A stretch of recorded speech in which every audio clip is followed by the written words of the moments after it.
চড়ুইবাতি বা পিকনিক ছোটবেলায় কত এরকম একটা আয়োজন করেছি।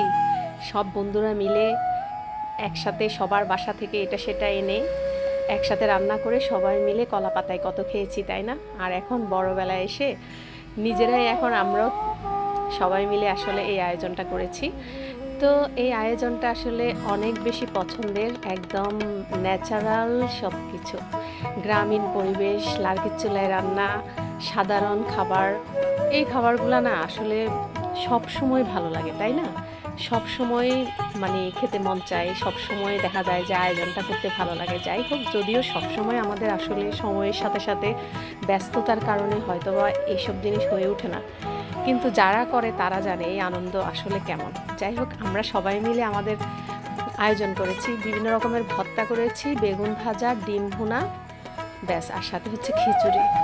এই আর কি, জাস্ট অতি সাধারণ কিন্তু একদম প্রাণ জুড়ানো, মন জুড়ানো খাবার। যেমন মজা হয়েছে তেমনি আড্ডা হয়েছে।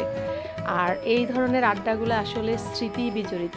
ছোটবেলায় এমন এমন জিনিসগুলো আসলে কার না মনে পড়ে, তাই না? আর আমরা এখন বড়বেলায় এসে যখন করছি সেই স্মৃতিগুলোকে আমাদের সবচেয়ে বেশি মনে পড়ে। এমন একটা মধুর সম্পর্কগুলো আসলে সময়ের সাথে সাথে বিলীন হয়ে যাচ্ছে। এখন আসলে একসাথে থাকা, একসাথে কোনো কাজ করা, একসাথে আসলে সবাই মিলে আসলে কোনো কিছু করার মধ্যে অনেক বেশি আনন্দ থাকে, অনেক বেশি মজা হয়, তাই না? এত মজা করে খেয়েছি, তাই সবার সাথে একটু শেয়ার করতে চলে আসলাম।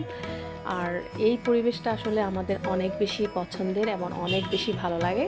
আপনাদের কেমন লাগে তা কিন্তু অবশ্যই কমেন্ট বক্সে জানাবেন। আমাদের কিন্তু অনেক বেশি ভালো লাগে। ভালো থাকবেন সবাই। শুভ দুপুর।